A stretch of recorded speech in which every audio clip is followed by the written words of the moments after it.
Ladies and gentlemen, when we got wrapped up in this Bosnia thing, President Clinton told us that he had signed the Daytona Accords to commit United States troops for only 1 year, and at the end of that 1 year they would be coming home. He lied, as he has always done. He is a chronic liar, a deceiver, a manipulator. He is a staunch, along with his wife, Hillary. Together they formed the first androgynous presidency ever in the United States of America. We call them Billary. He lied to us because the Daytona Accords, ladies and gentlemen, clearly call for a 5-year commitment of the United States troops. 5 years. He also told us that our troops would not be under any NATO command or leadership,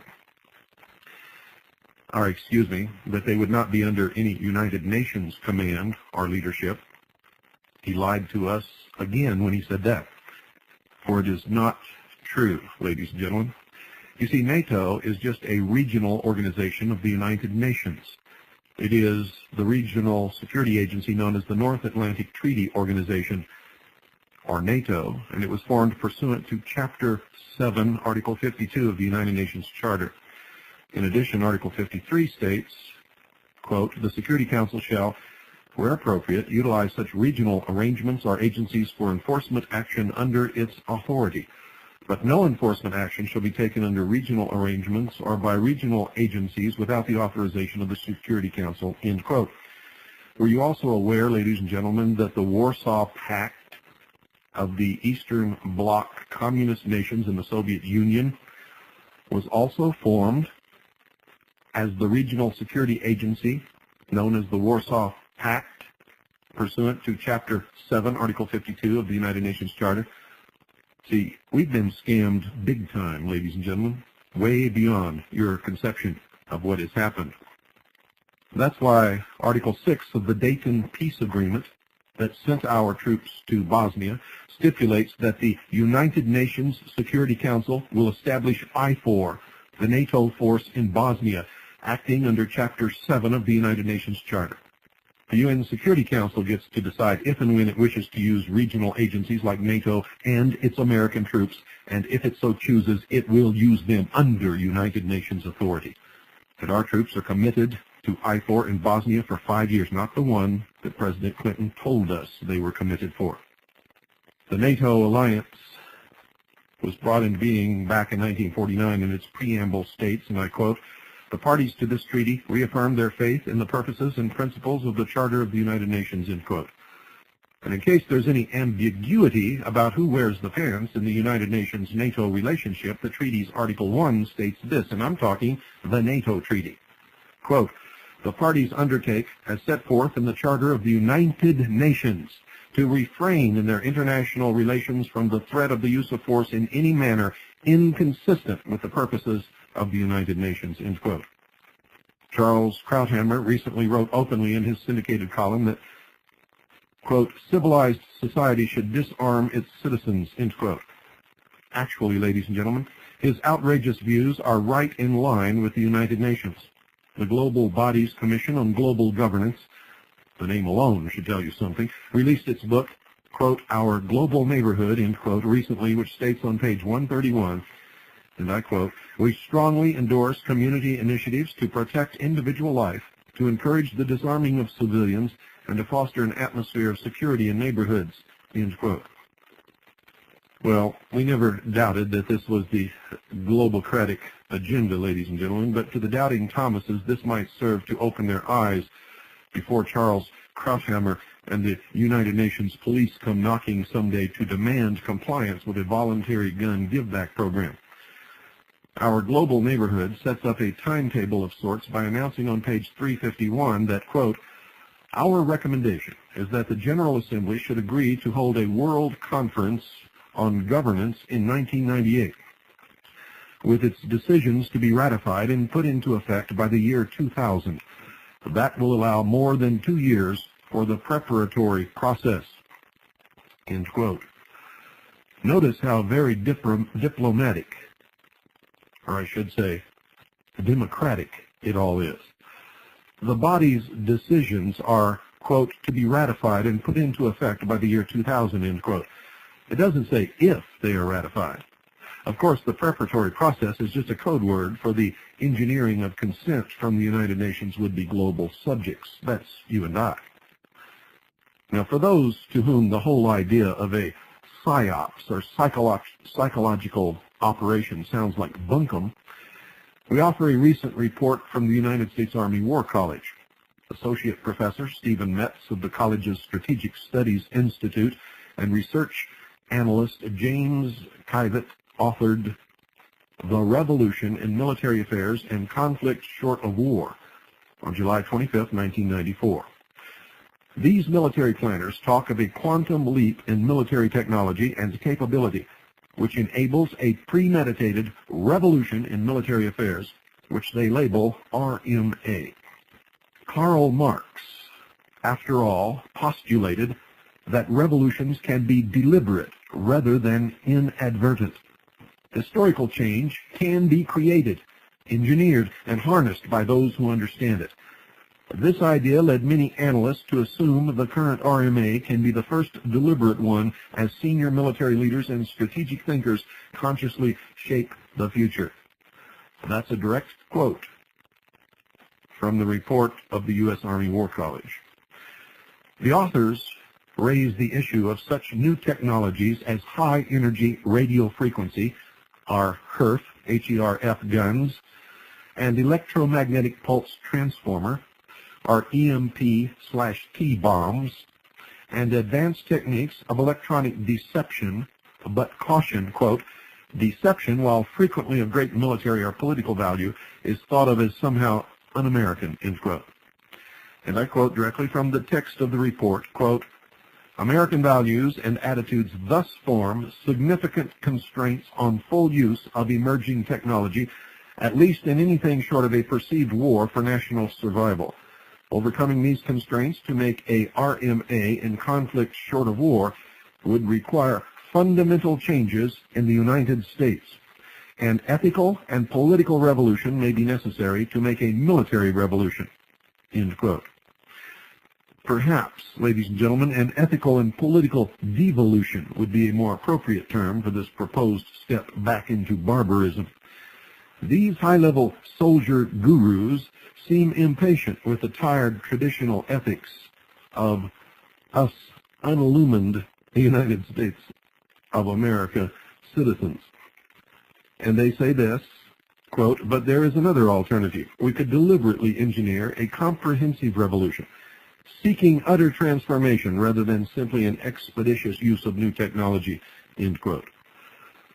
Now, are the sweeping changes in military attitudes regarding the United Nations and the New World Order part of this utter transformation? And what kind of technologies could alter something so tangible as attitudes? Well, ladies and gentlemen, I'm going to tell you the answer to that question is yes. You see, there could be no New World Order. There could be no one world government. All of the things that are happening in this nation that conflict with the Constitution for the United States of America, and in fact, blatantly subvert it, could not happen without the complicity and consent of the highest echelon and the highest ranking officers of all of the military forces of the United States of America.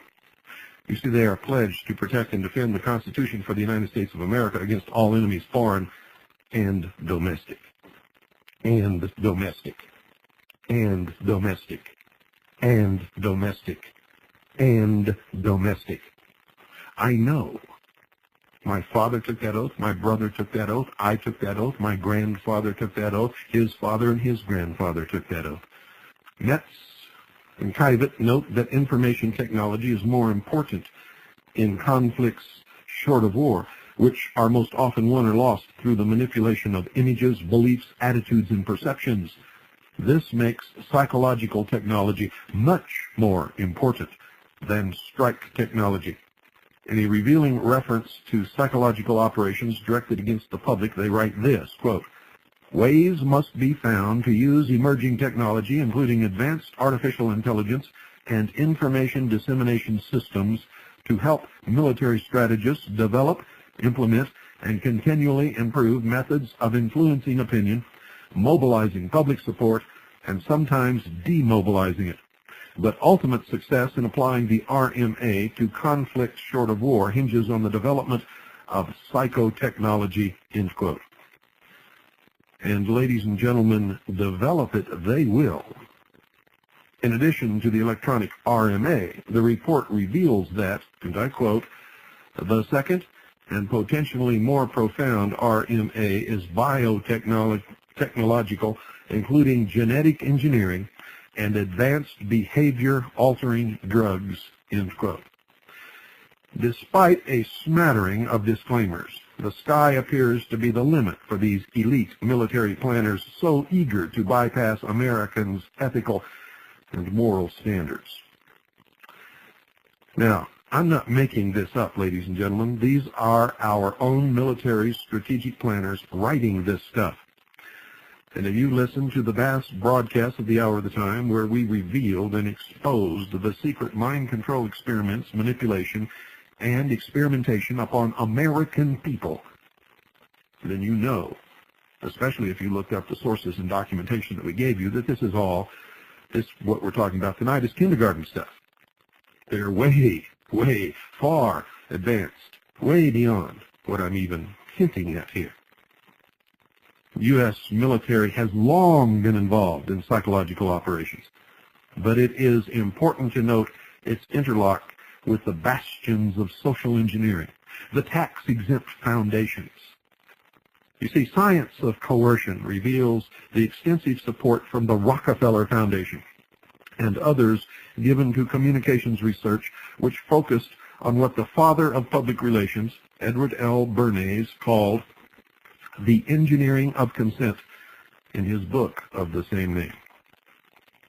He said, quote, the major foundations, such as the Carnegie Corporation and the Ford Foundation, which were the principal secondary source of large-scale communication research funding of the day, usually operated in close coordination with government propaganda and intelligence programs in allocation of money for mass communication research, end quote. Well, if they were the second, or the principal secondary source, who was the principal primary source? Well, ladies and gentlemen, that happens to be the Rockefeller Foundation. Although the United States military was the prime source of taxpayer funds released to the social sciences for psychological warfare-related studies, the targets were often the so-called taxpayers themselves.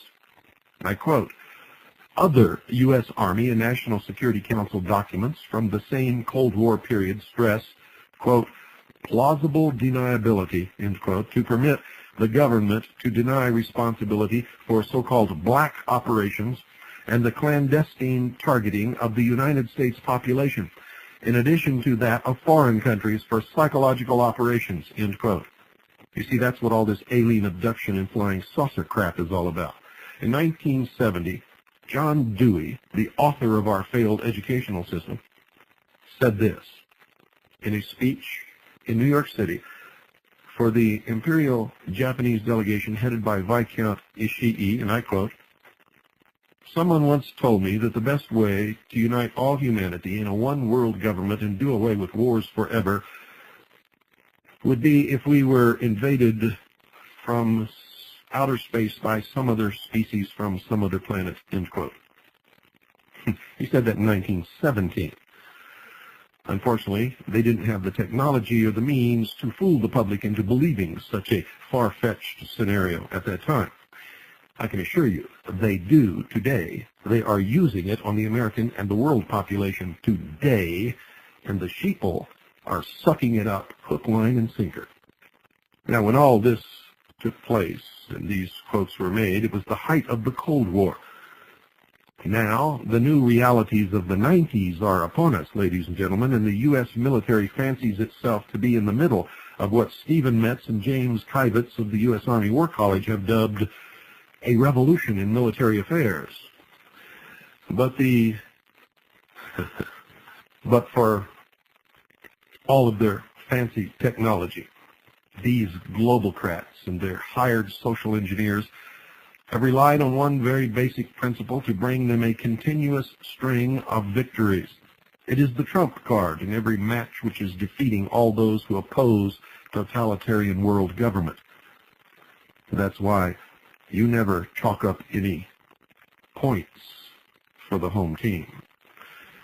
Maureen Heaton, a friend of mine and an octogenarian who is descended from John Hart, one of the signers of the Declaration of Independence, has been fighting these globocrats for decades.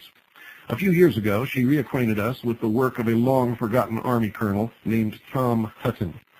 During World War II, he had been a public relations officer with the Flying Tigers in Kunming, China. Heaton wrote, quote, "From that vantage point, he observed that something new had been added to the arsenal of war," end quote. And until the 20th century, 9 principles of warfare, such as surprise, flexibility, concentration of forces, simplicity, were recognized by military strategists. Hutton observed that the Soviets and Chinese were utilizing what he termed Soviet Principle 10, or SPX, or what is known as the dominant principle, because it can pervade all the others. He called it, ladies and gentlemen, paralysis, or more specifically, paralysis of the will to resist. His extensive research on the subject showed that the Soviet Union had tested and used SPX on their own population before applying it to their military forces. In essence, the SPX is a psychological warfare principle which states that the enemy must be made to believe that resistance is futile.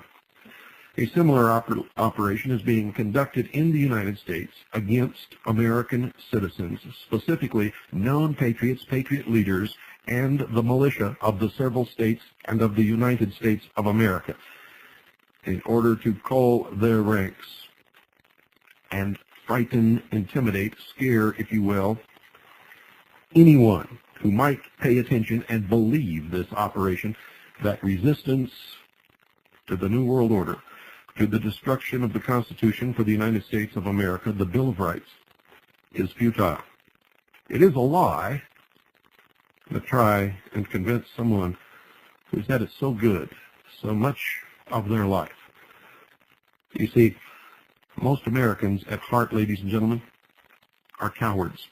That's why they can count upon every opportunity to pat their sons and daughters on the butts and send them off to fight and die in some foreign, God-forsaken country that they never heard of and can't find on a map.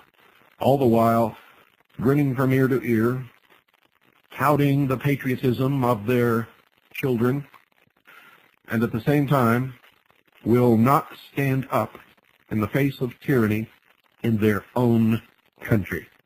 In the first instance, they are cowards in that they send their sons and daughters off to die because they are afraid to take the risk of telling them not to go and being ridiculed by the media, by the press, by their neighbors.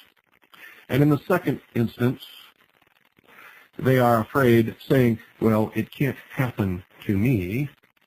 I'm not going to stick my neck out. Let someone else, let this fellow in Arizona, William Cooper, do it. Let him take care of it. Let these militia folk handle it. I'm not going to risk losing my job or my home. All the while, understanding full well that if things continue as they are going now, they're going to lose everything in the long run. Everything. You all know that. If you even make a cursory, even a very small investigation of the history of socialism and what happens to populations and people when socialists come to power, you will see that you are going to lose everything. You're going to become a slave, in fact, in this socialist system. You will reach a point where you will pretend to work, the state will pretend to pay you, and you will all drown your sorrows in buckets of vodka, just as the Soviets did for a couple of generations. Why does everybody pretend that everything is okay? Why does everybody look at what's happened at the past and say, well, it happened then, but it can't happen now? The truth is, the socialists never deviate from their routine, their program, their plan, the way they do it. They've always repeated exactly the same way. And usually the people who support them the most and bring them into power, the so-called intelligentsia, the university professors, the journalists, the scientists, are the first ones eliminated when they seize the reins of power. Always. Everybody points to Hitler and the Nazis, and their crimes were great, and they were many. I am not glorifying Hitler. I can assure you of that. He was one of the most heinous criminals in the history of the world. But yet, they never acknowledge the tremendous murder of the Soviet Union, the socialists, and the communist systems. Hitler murdered 6 million people, they say. Many people would argue that number, including many prominent Jewish researchers. But they never talk about the gypsies, the Christians, the blacks, and anyone else who would not conform to the new socialist order in Germany. You see, Nazi means National Socialism. They tried to pretend that Hitler was on the right wing. Hitler was not on the right, he was on the left. He was a liberal, he was a socialist, he was a Nazi. National Socialist German Workers' Party. Why do you let them get away with that? And why is it that everyone ignores that while Hitler may have killed 6 million in Europe, Stalin, Khrushchev, Gorbachev, oh yes, Gorby, when he was head of the Soviet Union, was still in charge of the murders in the Soviet Union and the labor camps in Siberia? Why do you all want to kiss him and tell him how great he is? He's not great. He's a criminal. He's a murderer. He's a scum-sucking, socialist, puke-faced pig, and that's the truth. If you read his book, Perestroika, he will tell you that the fall of the Soviet Union was a scam to disarm the West. And it's working, isn't it? He quotes Lenin, democracy.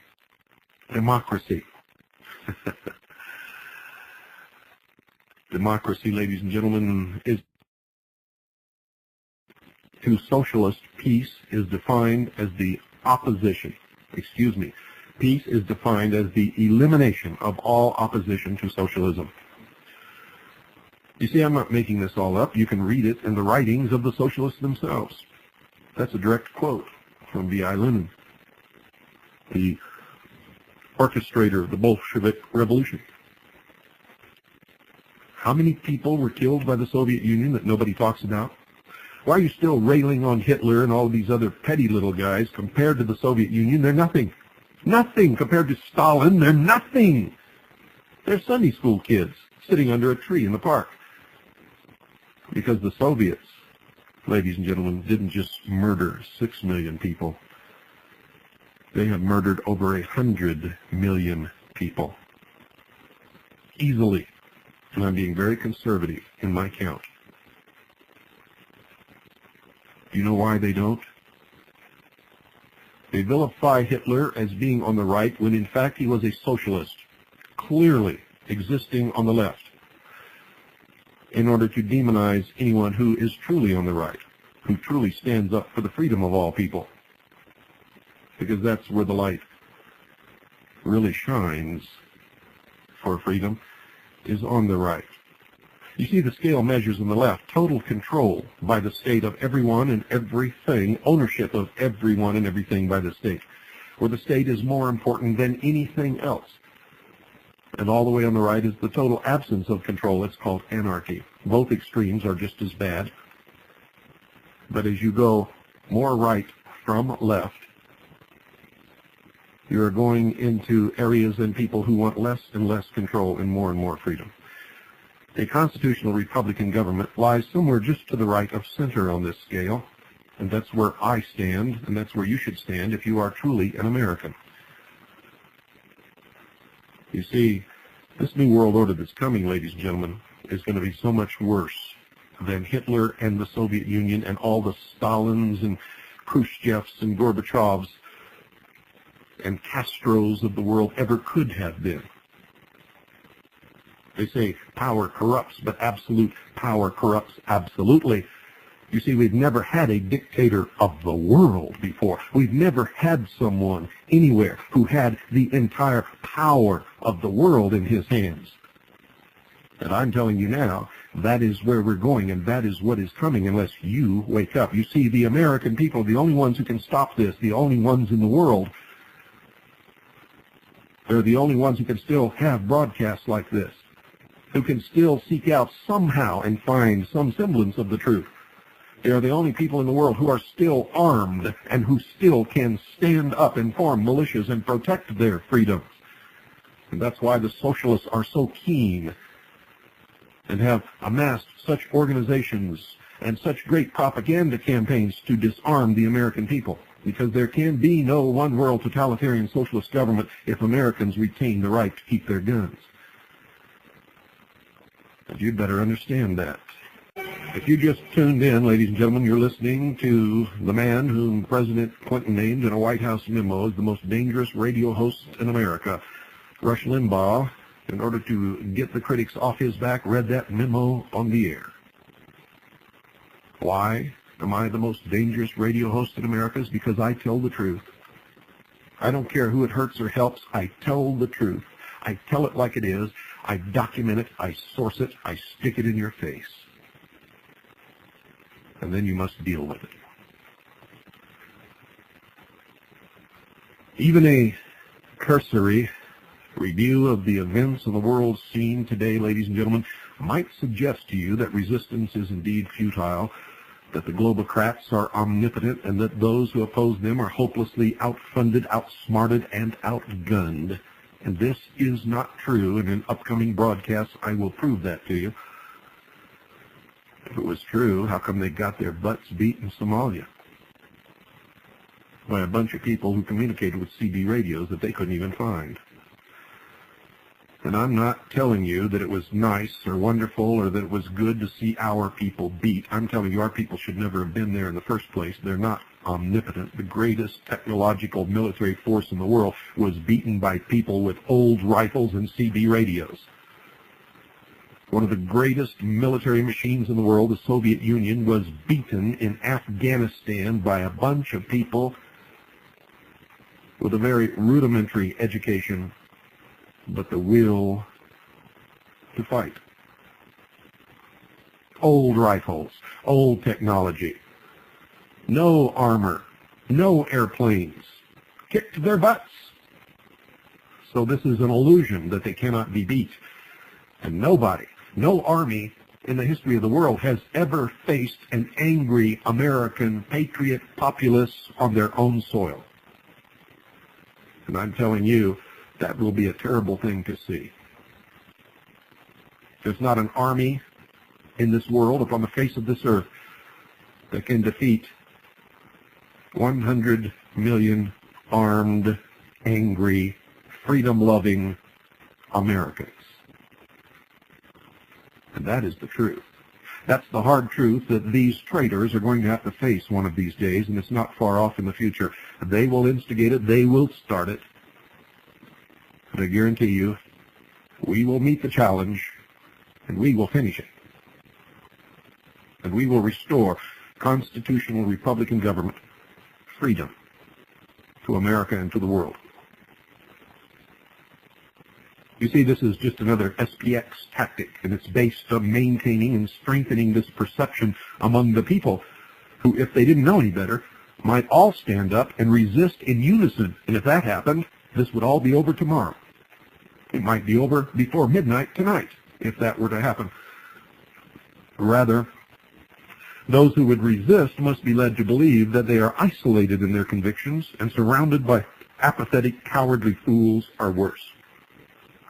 And that's not true. In addition, the tremendous amount of information now available about the globocratic advance is overwhelming to most. Many people become paralyzed by the information and demoralized by the constant stream of bad news because when they finally discover what is happening, it hits them like a ton of bricks, and it doesn't stop. Only the strong survive. Americans throughout their history have been strong, pioneering people, and they will survive. The weak will fall by the wayside, as they have always done throughout the history of the world. And there is no cause to whimper for them, for they chose to be weak. Fostering this perception of futility is the tendency of the independent press, especially some of the patriot media, to constantly overstate the seriousness of the situation. Thus, martial law or Armageddon is always just around the corner. To read these things off the Patriot Facts Network and from the Militia of Montana and from all of these other ridiculous publications that spread rumor, innuendo, disinformation, and outright lies is a disgrace. It's an absolute disgrace. All they have to do is pick up a telephone or do an hour's research in any library in the country to validate most of what they have or to determine that it is indeed false. In a recent poll that we did, by gathering up all of this stuff that's being passed around from hand to hand and mouth to mouth, most of it sheer idiocy, and by doing the research required and necessary, we determined, ladies and gentlemen, that in excess of 95% of all of the information passed from hand to hand, mouth to mouth, through the so-called patriot and militia community is false, phony, fraudulent, just outright BS, if you want to know the truth. And that must stop. Must stop. You see, what better vulnerability for the media and intelligence psychological warfare specialists than the current conviction by so many Americans that we are approaching the end times? Where does that come from? Do you really think the earth is going to end? Do you really think the universe is going to come to an end? That the sun is going to go out one day right on schedule because you believe it's going to? Oh, they want you to believe that, all right. They foster these things. They create incidents that make you believe that this is the end times. And the Bible makes no such statement at all. See, the Bible talks about the end of the age. The original translation from the Greek is aeon. The Bible clearly states that this age will end and a new age will begin. And how could you possibly believe all this crap being spouted from pulpits across the country and around the world that this is going to be the end of the world? The Bible doesn't say that.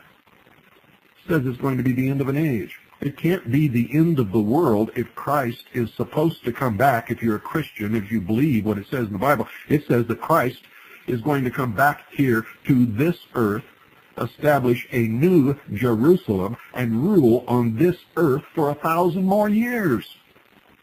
Where do you get this end times crap? What's the matter with you? Why do you just listen so stupidly to these people who spout nonsense at you when all you have to do is pick up the book and read it?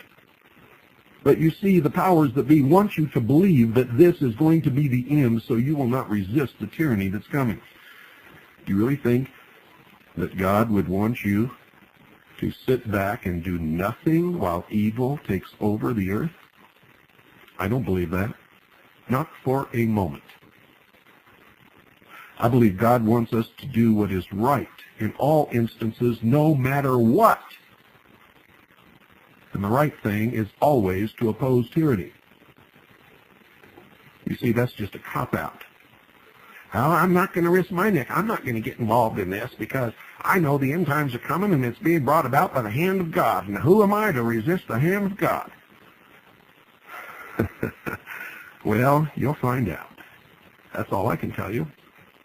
Because I can tell you, if you really believe that, you're a fool. You are a fool. And if you think that you could stand there and watch terrible things happen to your family and your loved ones and your children and not do anything about it, and try and justify your inaction to me because it's being brought about by the hand of God, I'm going to call you a coward to your face. And if the enemy doesn't get rid of you, I might do it. Some of these beliefs and some of these excuses and some of these ridiculous reasons for the justification of the total lack of responsibility and action on the part of many Americans is disgusting. Absolutely disgusting. It's a cop-out. Whatever your excuse, it's a cop-out. And most of you who listen to this broadcast, you know I'm not talking to you. I'm talking to the sheeple, the ignorant, apathetic, and in many cases stupid couch potatoes who throughout the history of the world, when any conflict has taken place, have always been the flotsam and jetsam cast about by the seas of battle at the mercy of the victor, whoever that might be, and of circumstance. And they usually suffer the most because they sat on the fence, or they chose the wrong side because it was easier. You see, whether we are not in the end times, and I can guarantee you we are not, insofar as this perception adds to the paralysis of the will, it can become a self-fulfilling prophecy. How many Christians in this country have been effectively neutralized by their belief that the end is near?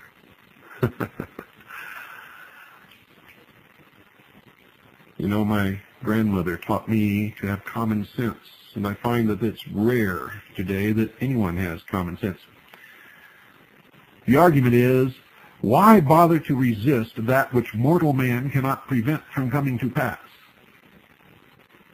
Whether the argument is sound or not, the fact is that many use it to explain their disastrous inaction in what should be an all-out political fight to preserve our basic freedoms. It is a cop-out. It is a lie. It is cowardly. The antidote to this formidable principle is simply to begin focusing on the good news, ladies and gentlemen, while remaining informed of the reality of the situation, which is the bad news.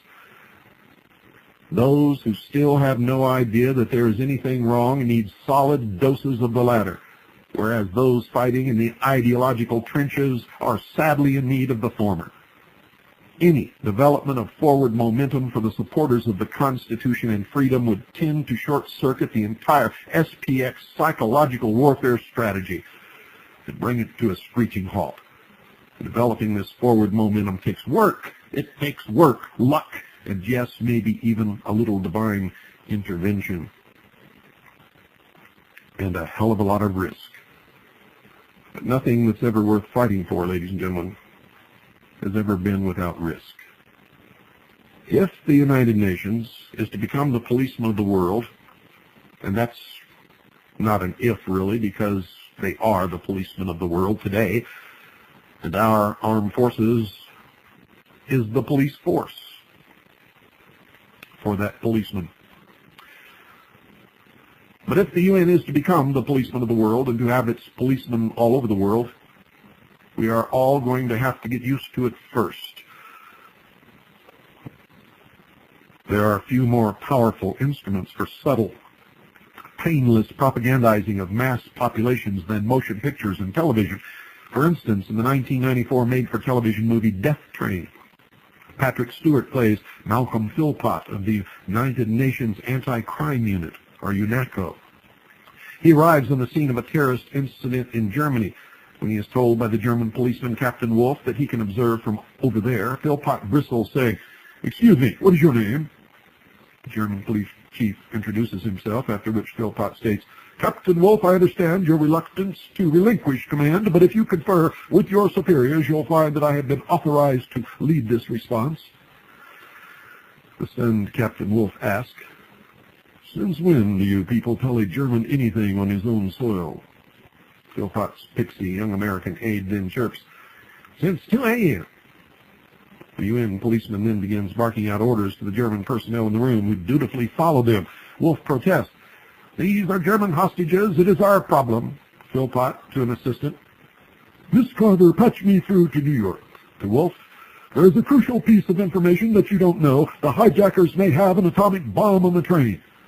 The shocked Captain Wolf then receives a call from his superior, after which he submits to the United Nations officer. Now, this is just one little example. It's not a blockbuster film, but it serves as an illustration of the kind of blatant conditioning directed at the mushy minds of Americans. Unless people learn to spot such psycho-political ploys, they will continue to be unaware of how their convictions were generated, and I guarantee you they were generated. Most people alive today have never had an original thought in their entire life. And that brings us to the end of another broadcast of the Hour of the Time. Ladies and gentlemen, I want to thank you for being with us tonight. I hope that I have made a difference. Good night, and God bless each and every single one of you. Troops are committed to IFOR in Bosnia for 5 years, not the one that President Clinton told us they were committed for. The NATO alliance was brought into being back in 1949, and its preamble states, and I quote, "The parties to this treaty reaffirm their faith in the purposes and principles of the Charter of the United Nations," end quote. And in case there's any ambiguity about who wears the pants in the United Nations-NATO relationship, the treaty's Article 1 states this, and I'm talking the NATO Treaty.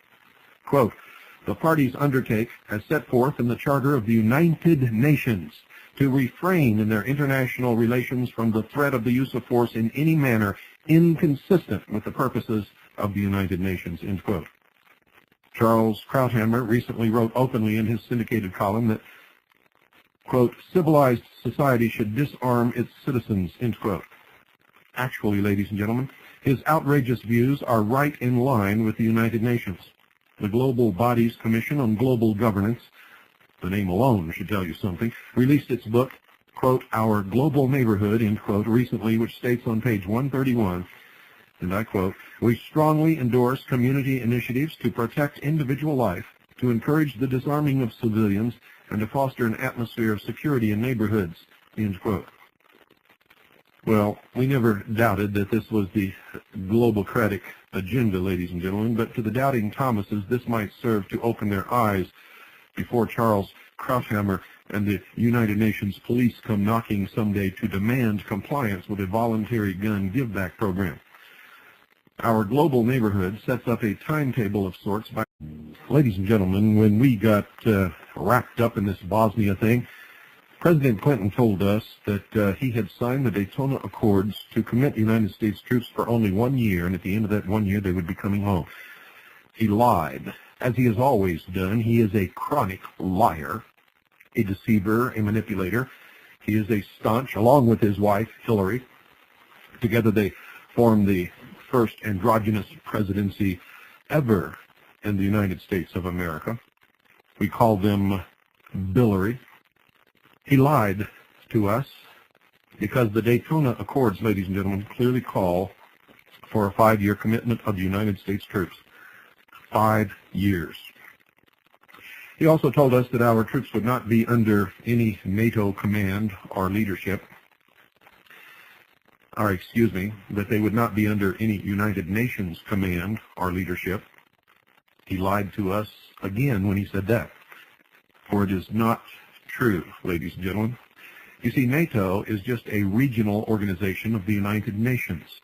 It is the regional security agency known as the North Atlantic Treaty Organization, or NATO, and it was formed pursuant to Chapter 7, Article 52 of the United Nations Charter. In addition, Article 53 states, quote, "The Security Council shall, where appropriate, utilize such regional arrangements or agencies for enforcement action under its authority. But no enforcement action shall be taken under regional arrangements or by regional agencies without the authorization of the Security Council," end quote. Were you also aware, ladies and gentlemen, that the Warsaw Pact of the Eastern Bloc communist nations in the Soviet Union was also formed as the regional security agency known as the Warsaw Pact, pursuant to Chapter 7, Article 52 of the United Nations Charter? See, we've been scammed big time, ladies and gentlemen, way beyond your conception of what has happened. That's why Article 6 of the Dayton Peace Agreement that sent our troops to Bosnia stipulates that the United Nations Security Council will establish IFOR, the NATO force in Bosnia, acting under Chapter 7 of the United Nations Charter. The UN Security Council gets to decide if and when it wishes to use regional agencies like NATO and its American troops, and if it so chooses, it will use them under United Nations authority. And our troops